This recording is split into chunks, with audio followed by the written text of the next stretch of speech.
Hey guys, it's DC and welcome to the Soap Sanctuary where all soap lovers are welcome, guys. Well, let me try it again. Hey guys, it's DC and welcome to the Soap Sanctuary where all soap lovers are welcome. Man, it's been a minute since I've done an actual review. I've done live streams, but I haven't done a review in so long. But this is my Young and the Restless review, Nate the Great. How'd you guys like the new intro I made? That's not my new intro. I decided to do something just custom and fun just for this review. It's not been going on for a long time, guys.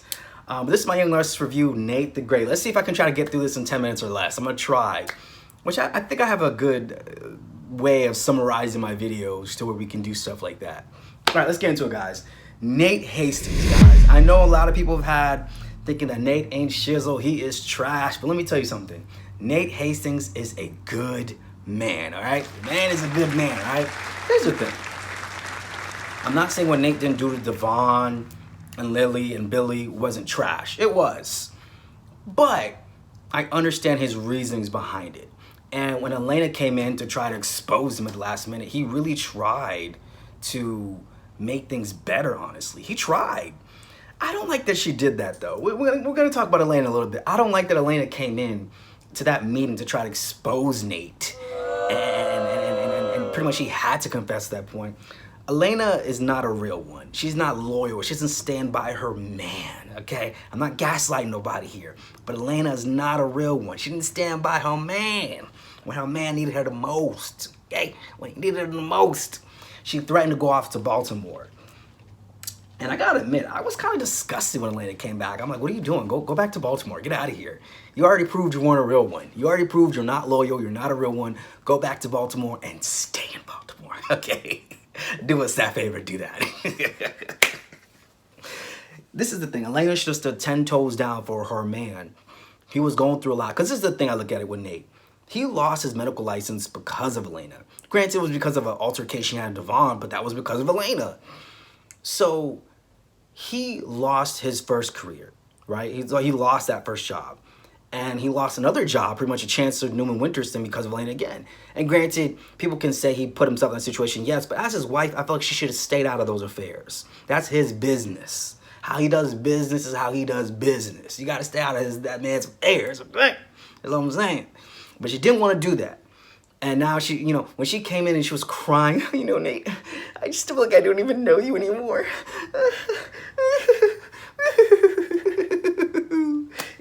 To me, it was just like this, okay? Listen.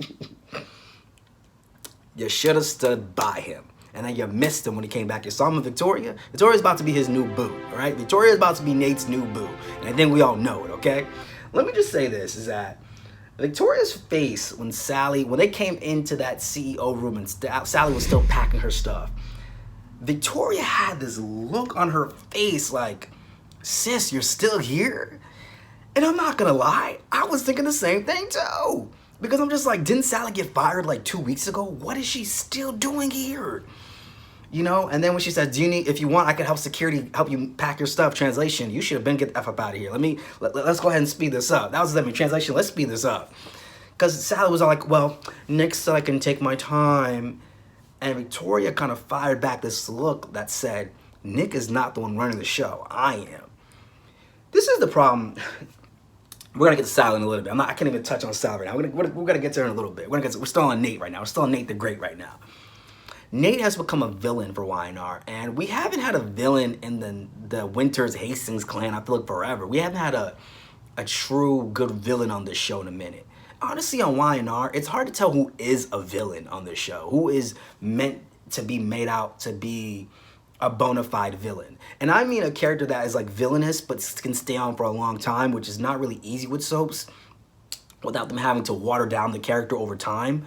But I feel like Nate is, I like this villainous route he's going. I like it a lot. And I want to see where this romance is going between him and Victoria. I actually want to see this explored if they will do it. But we'll have to see. We'll have to see as time goes on. We'll have to see as time goes on, guys.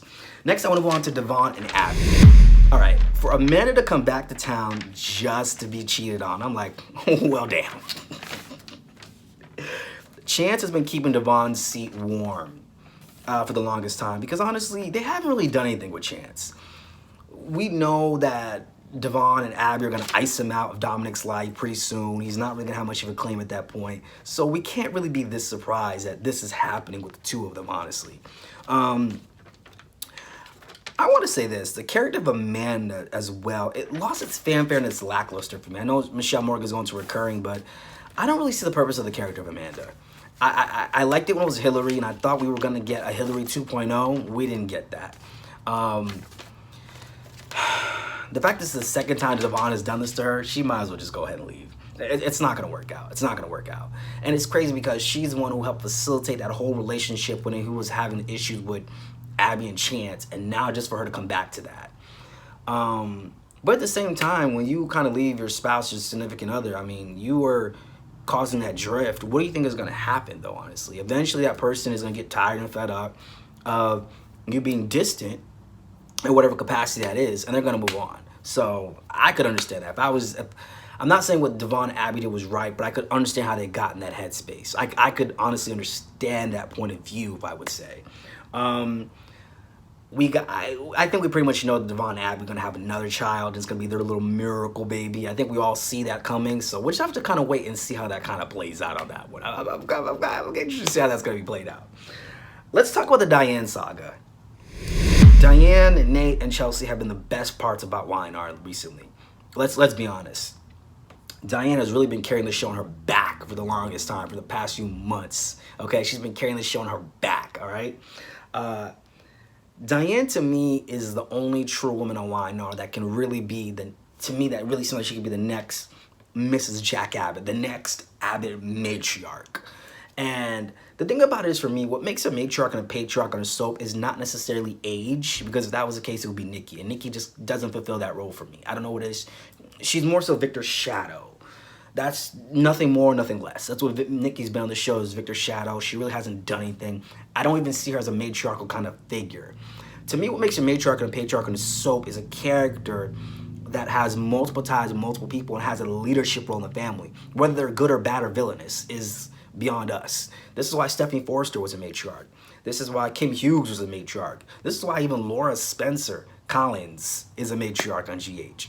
You know, it's those qualities. Or Olivia Quartermain is what I would like to think is a new matriarch of the Quartermains.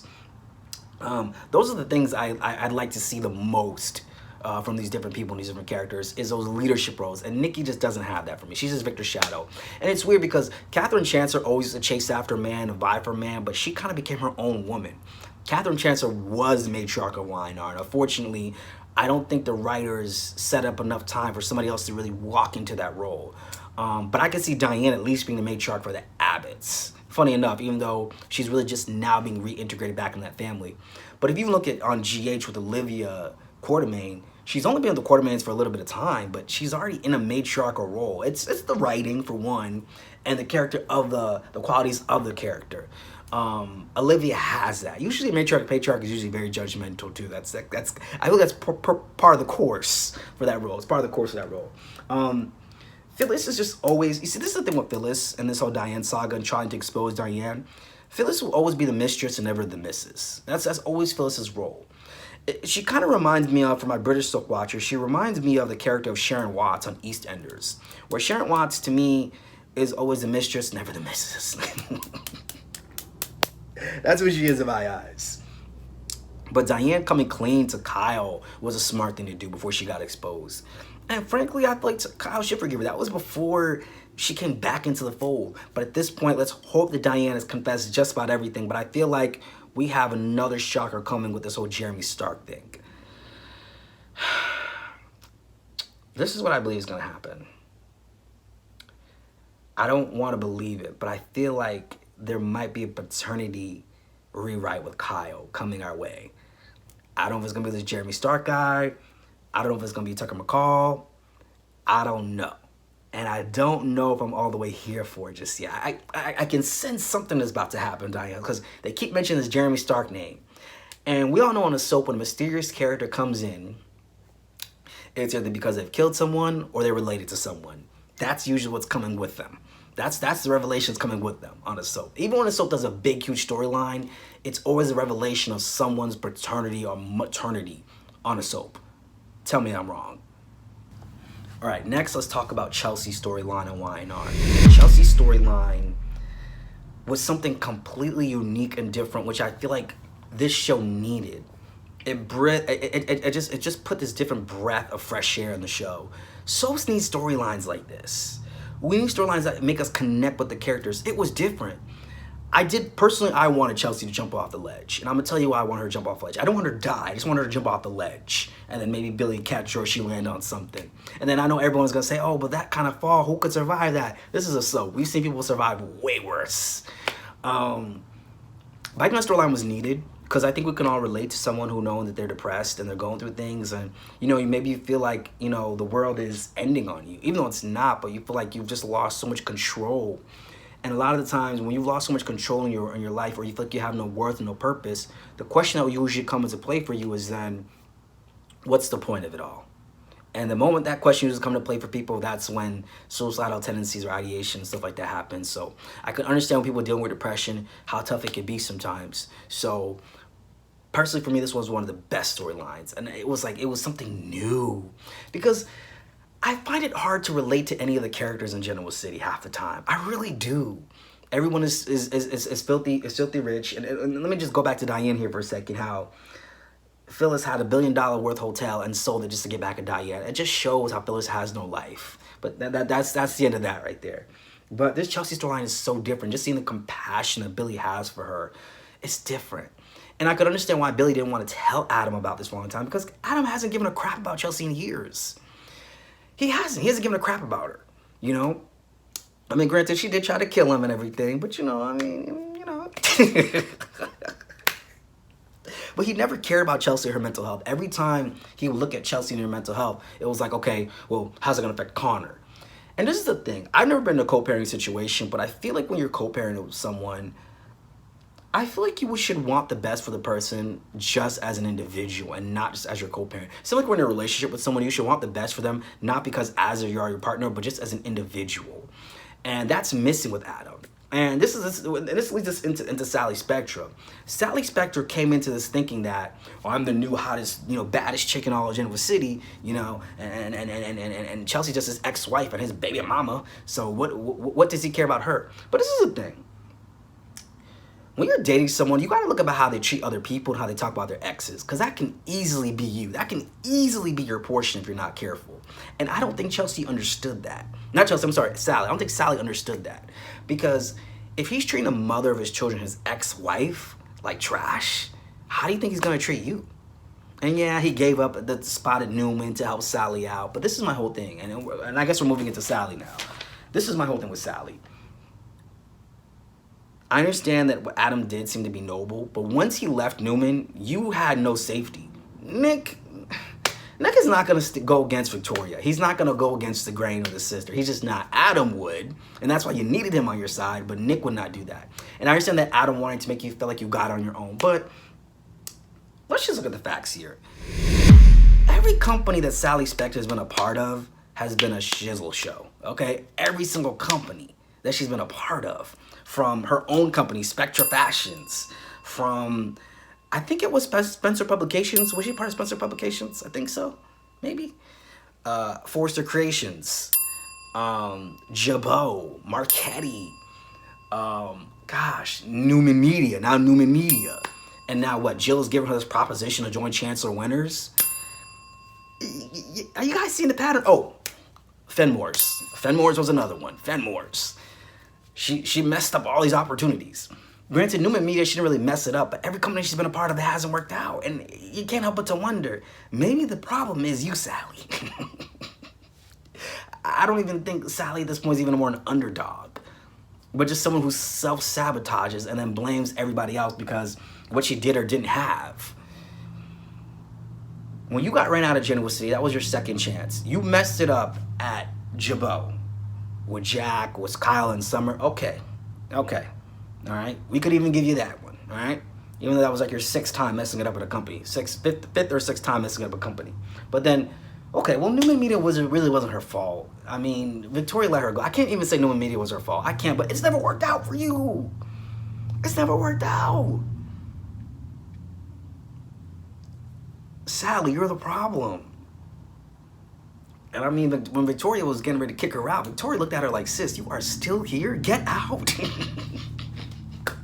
In my Martin Lawrence voice, get to stepping. Victoria wanted her gone. Victoria wanted her gone. Listen, I don't blame her. Victoria wanted her gone. You know what I mean? And Nate showed a little bit of compassion because he knows what it's like to be the odd man out. And now Jill is offering her a spot and chance of winners. I just feel like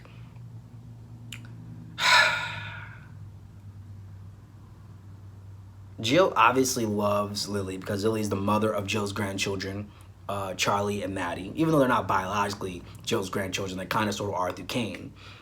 And we all know Billy and Lily would just never equate to the capacity that Cain and Lily were on. I heard rumors that Daniel was coming back, Daniel Ramlati, Lily's other ex-husband, which I would be interested in that. But my thing is, Sally as a CEO,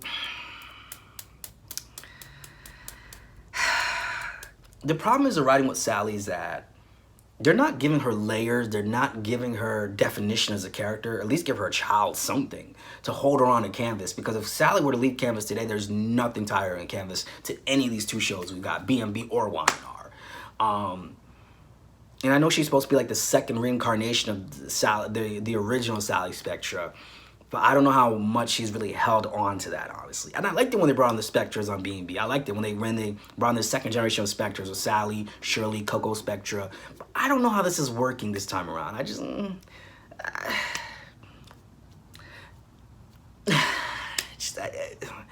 I don't see it. I don't see it.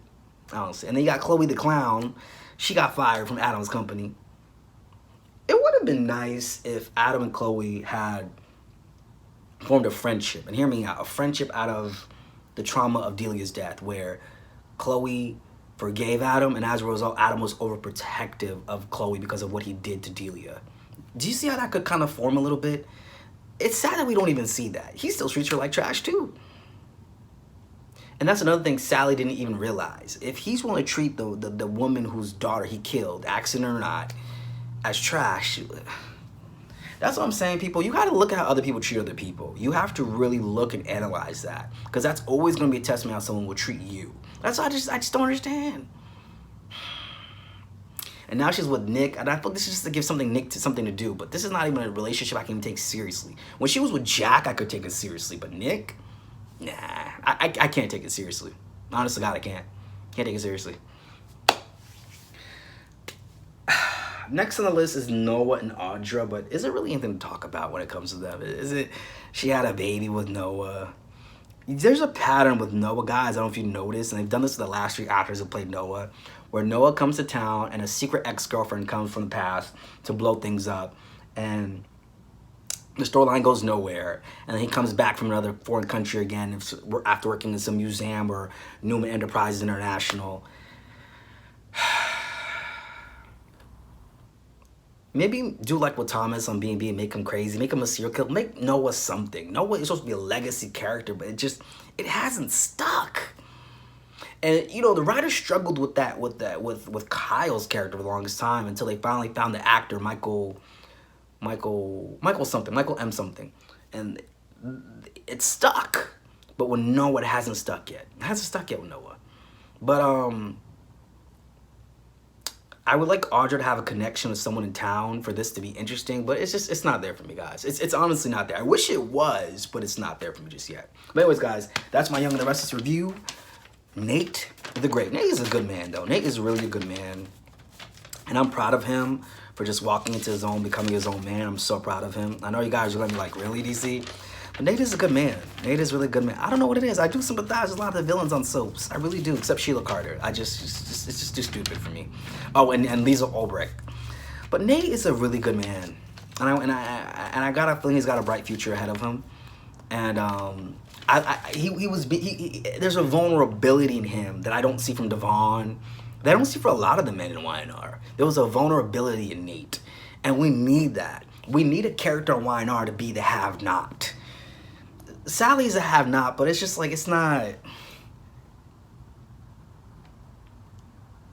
doing it for me. It's not doing it for me with Sally. It's not doing it for me. Anyways, guys, that's my Y&R review, guys. A little bit quick, but I'm going to be doing a live stream tonight with Albert on his channel, Albert Bostic, with Brock TV.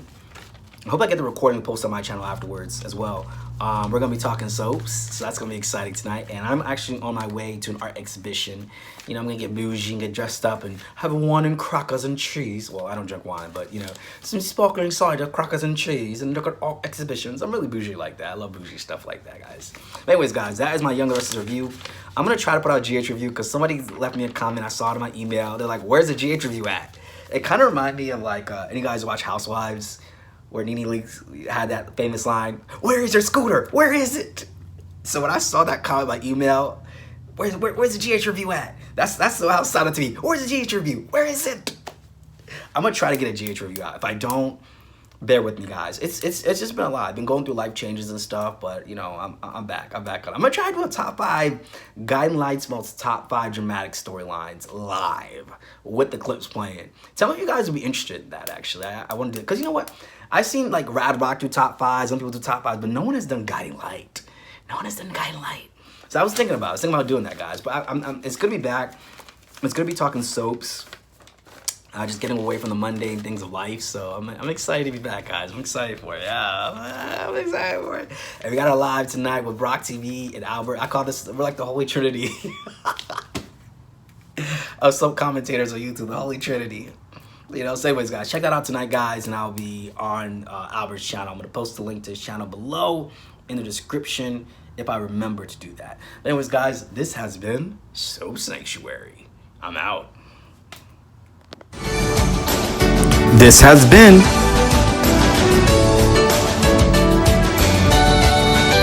Soap Sanctuary. Thanks for watching, guys. Stay tuned for the live stream.